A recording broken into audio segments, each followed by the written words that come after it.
This program was made possible by a generous grant from Rex and Ruth Maughan.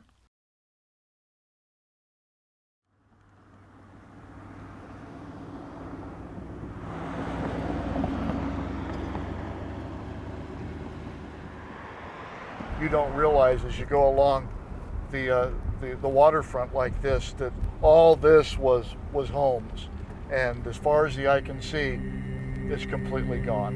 We have come to offer our help. The water that they have is not good. We get a lot of diseases from bad water, drinking bad water. We have come to offer our help. The casualties grow from hundreds to thousands and more thousand. I started to realize how big is the effect of that morning tsunami. We won't go till you are free. I know that God is there for us, and God will come to our aid so that He will help us to give us somebody to make us go up.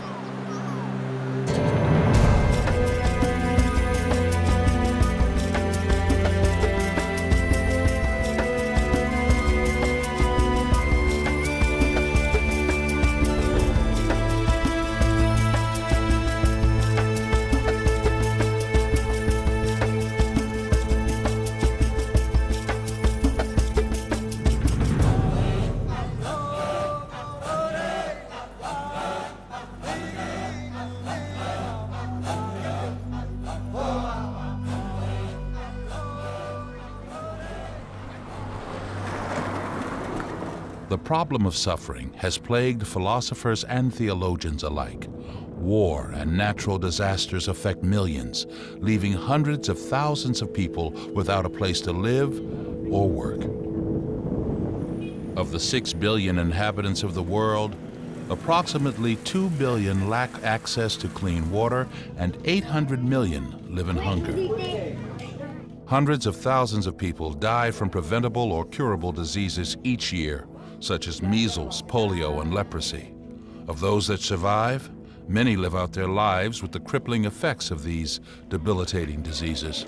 The needs around the world are really extremely difficult to describe because it is so great. Everything from income, where people are living on less than $1 a day, water, to where they have access to clean water immediately, to the basics of nutrition and personal hygiene and all of those things. It's all around us. You know, there's a huge need globally. Over 40% of the people in the entire world live in poverty. There are an awful lot of poor people, between 1 and 3 billion poor people in the world, who are so desperately poor that in some sense, as Jeffrey Sachs himself put it, they're too poor to stay alive. I know, I can see it.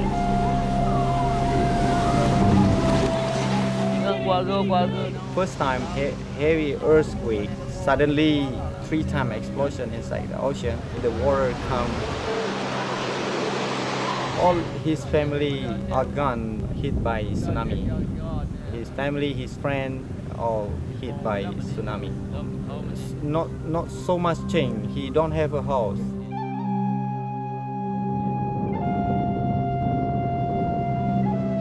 On December 26, 2004, a tsunami that started off the western coast of Sumatra swept through the Indian Ocean, causing one of the largest natural disasters in recorded history.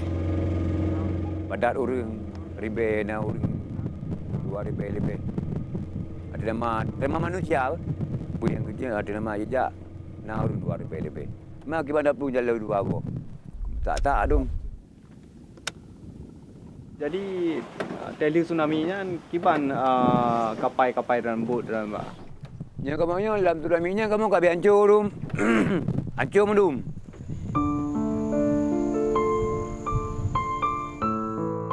I'm sure many people have seen the pictures 1.5 years ago of a tsunami wiping out half of this province. It's absolutely staggering.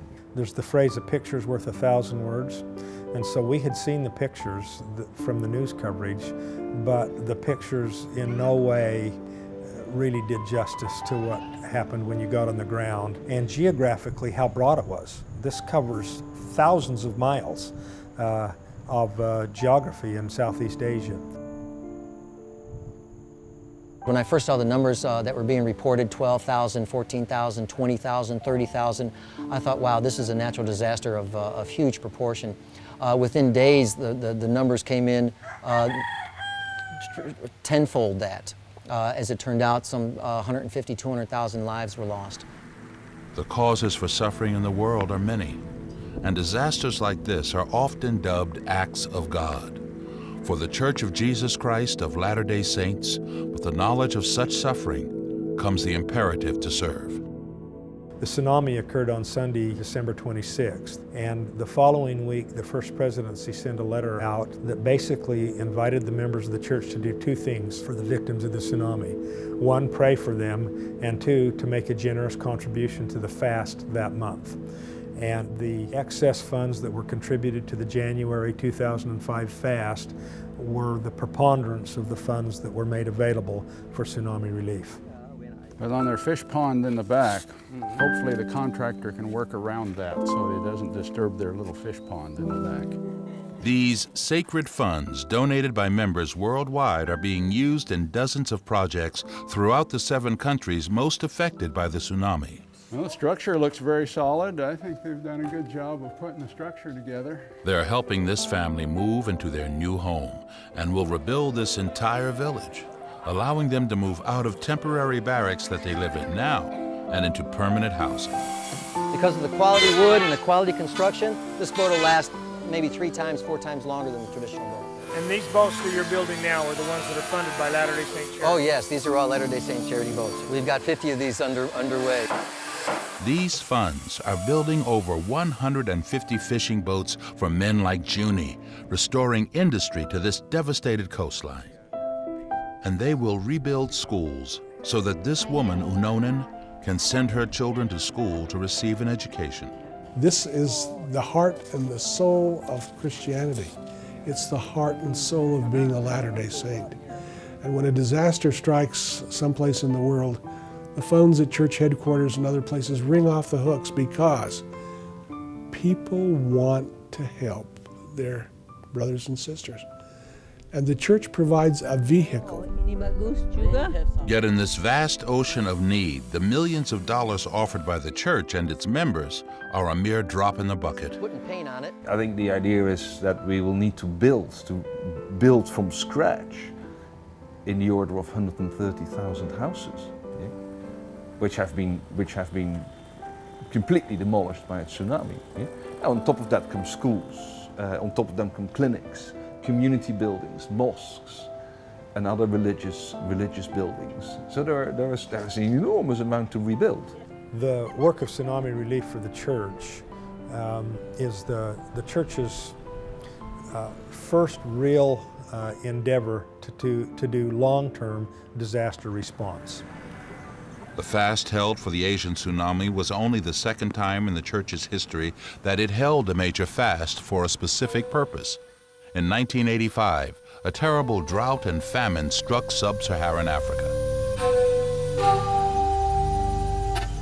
I remember being back in Washington, D.C. at the time of the Ethiopian famine in the early 1980s, and felt like so many members of the church that the need was so desperate, wouldn't it be great if our church could do something? The Brethren decided, the First Presidency decided for the first time in church history to invite members of the church in North America to contribute on one Sunday, other than a fast day, to the fast offering fund, but that all the monies collected would be given specifically to the helping of people in Africa.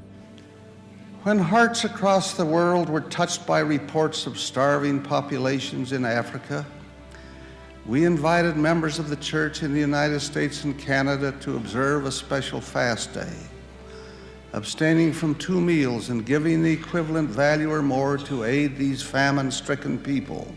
The response of those who participated has been wonderful. It has been most gratifying. It was far more generous than at the regular monthly fast. By the end of '85, they had almost $14 million that had been collected, and we had no experience in doing humanitarian type work. And so they had to scratch their heads for a while and try to figure out how they were going to go about doing this. And so we sent a member of the 12, along with the head of the welfare department, to visit Ethiopia and organizations that were on the ground, and choose those we could partner with who had the capability of delivering food and water and basic supplies to those in need. They thought initially that those monies would be spent down and it would be over. But to the surprise of the brethren, people kept giving. And so by and by, I don't know, 4, 5, 6 years after, they decided to actually put a humanitarian line on the donation slip so that people could officially make donations that way. And now, of course, it's grown to mammoth proportions compared to what it was originally. Is it just the 3 of you, or do you have another one? Yes, we have 4. 4, okay.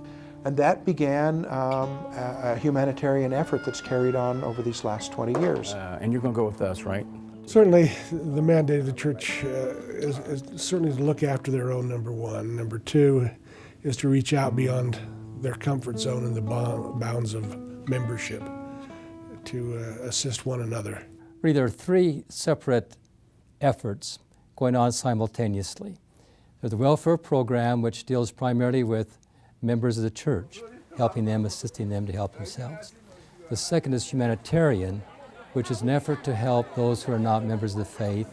And the third area would be people helping people. According to church officials, their obligation is to help all people regardless of race, religion, or nationality. Bring you some bed nets. We need to reduce suffering. And all of our Father in Heaven's children are entitled to the necessities that sustain life. The other thing that I think differentiates us from many other faith-based groups is that we do this without any strings attached. We don't want what some people would refer to as rice Christians, people who would be interested in the church because of the humanitarian work or the welfare work that we do. We do it without any expectation that these people would eventually, develop an interest in the church. Our humanitarian principles are helping others. We have no personal motives behind that, other than helping our brothers and sisters in their sufferings. Good morning. Good morning. The church, I think, is seeing on the one side the delicateness of that work. On the other side, the importance of establishing its image as a honorable, honest institution to governments who do not yet respect us as a religion. And so we have different poles and different objectives. Trying to help those in need is a little different than gaining public recognition, which is a proper objective of our work, as long as it's complementary to what people really need. So you go door to door in this area and direct mothers and their babies to one of those 2 places. The type of aid offered by humanitarian services can be seen in developing countries like Ghana, where chronic poverty has wide-reaching implications. I brushed my teeth. Since 1985, continued donations to humanitarian services have contributed to projects in 163 countries around the world, totaling over $170 million in aid. In Ghana, this money goes to drilling new wells and refurbishing old ones. It will be used to train community leaders on the importance of clean water and teach them how to maintain a healthy water source. Wonderful. Shine for the 2 of them. Shine for them. They have done well. Come on, Hicks. Give it to them. It helps pay for a massive national inoculation effort in conjunction with other organizations that aim to eradicate measles in the developing world. Measles used to be among the top 10 killers in the 80s and 90s.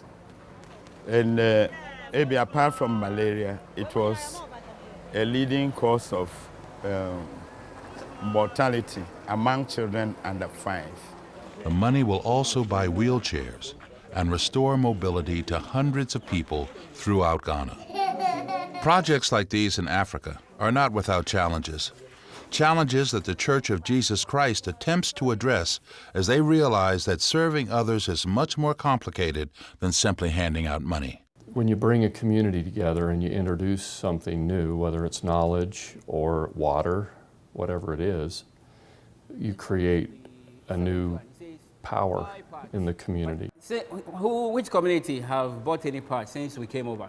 And the power is given to certain people, whether it's the water committee or the person who the community chooses to control the water, to lock the key on the pump. Whatever it is, that new power comes into the community, and it's the first obstacle to sustainability.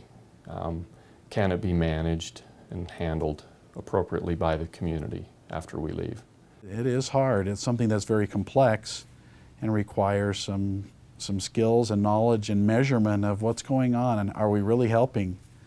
Are we causing more problems? I think asking the question, you know, what can we do to get Africa right, or what can we do to fix Africa, is inherently kind of patronizing. You know, I think it's up to Africans to fix Africa. There are specific things that rich Americans and Europeans can do to help meet really basic human needs in Africa, and I think those things could work a lot better than they are now. Whether Africa as a whole emerges out of continental poverty into continent-wide prosperity, health, peace, and all those other good things, that's really up to Africans.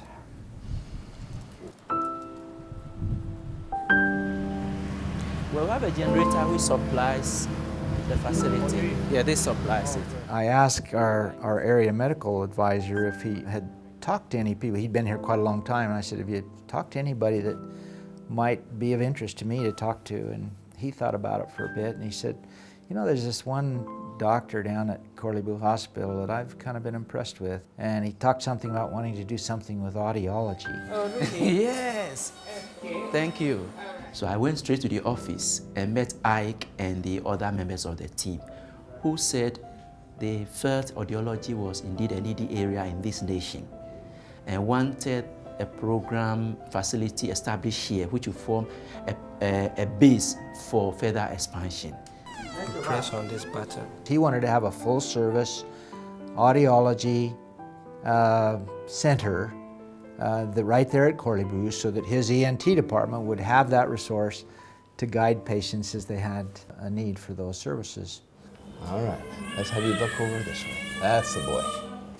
That's the boy. There was only one other public hearing testing facility in the country. So when they had a patient that needed hearing testing, they had to send them all the way to the Kumasi, 5 hours to get that done. That is unsatisfactory. It's unacceptable. But in a situation of poverty and competition for the little resources by all in this nation, it can happen. But because I was unhappy, I didn't just leave it at that. I asked myself, how, where, when, which, what? I call it a three-phase program. We started with initial training and equipment. Then we went to the second phase of actually opening the facility by bringing the person for a period of time. And now we're doing the follow-up work with these more specific technical aspects of the program with infant testing and ear molding. That is the unfortunate thing, and it has to do with postgraduate training. So now they, after 2.5 years, 3 years since we started this thing, they have a full-service hearing testing center. Everything from being able to test a brand new infant to being able to put hearing aids on suitable candidates. There. Okay, that's good. They're about the same, huh? It brings a joy of fulfillment, because what brings us joy is to be of service to the suffering. And there's no joy than helping your own people in your own environment. You know, being a worker in Jerusalem, helping your own people. That inner joy, nothing can satisfy that. You know, so it's a joy that we are improving upon the lot of our own people. Our own people. So that is a joy.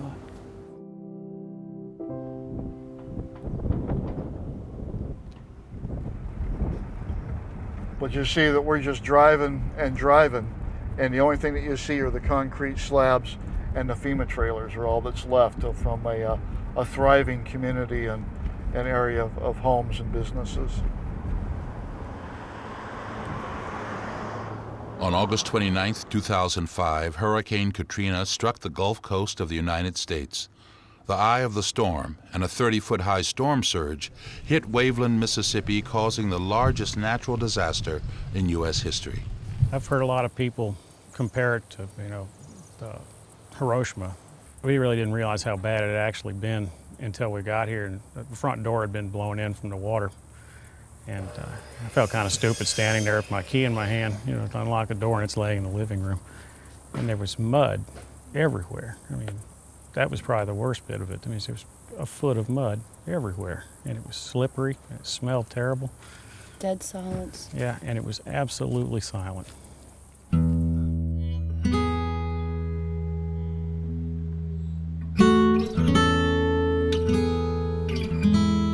Over 12,000 members coordinated by the church descended on the areas hardest hit by the storm. I think the first big crew to come through was about 3 weeks after the storm. There's a ranch in Florida with the Mormon church, and they came in with their own equipment, backhoes, dump trailers, and they came in and slopped mud with us and never complained with us, it was just, they were the first crew in here. And it was because of them that we were able to get a lot of stuff accomplished as far as because there was over a foot of mud in our house.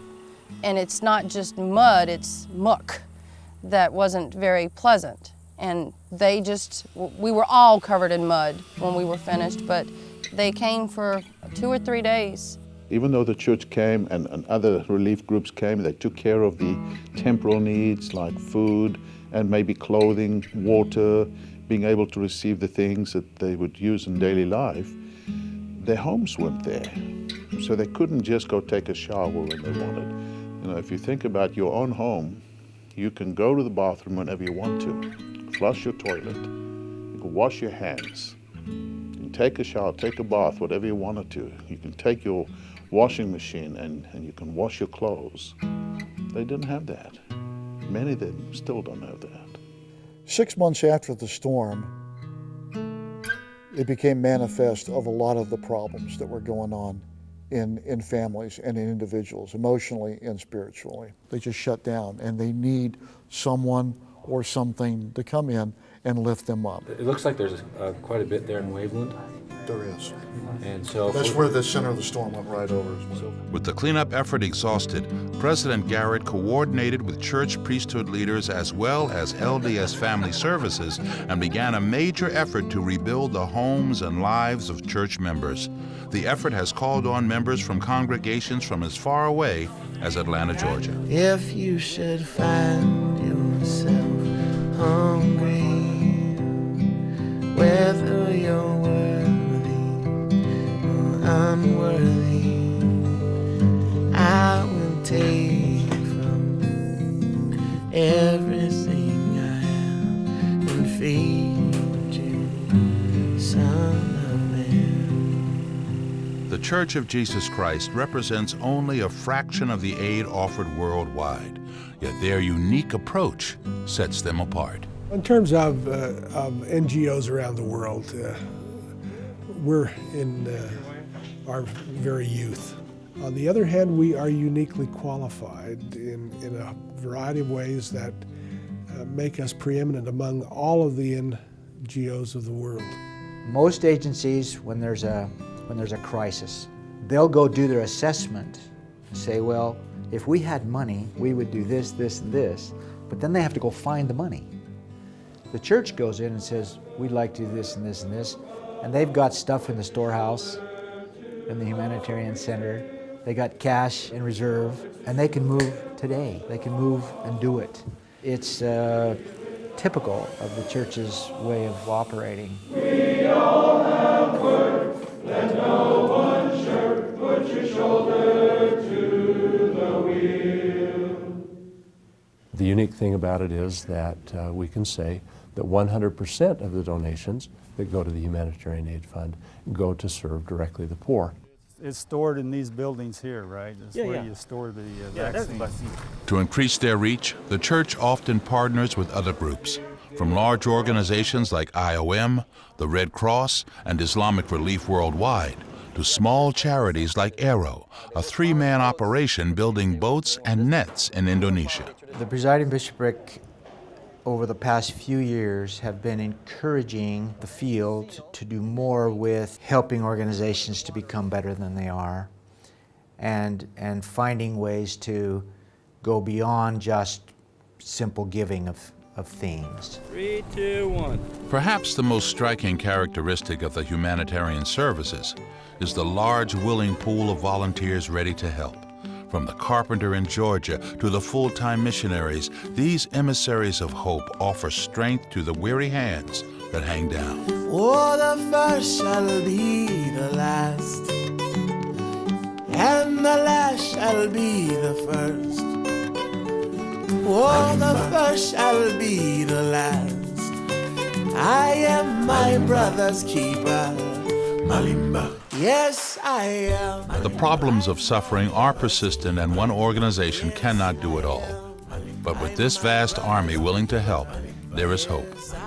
There's hope for one man, one woman, one child, and one family. You are the brother of my soul, Malimba. The brother of my soul, Malimba. Oh, Malimba. Malimba.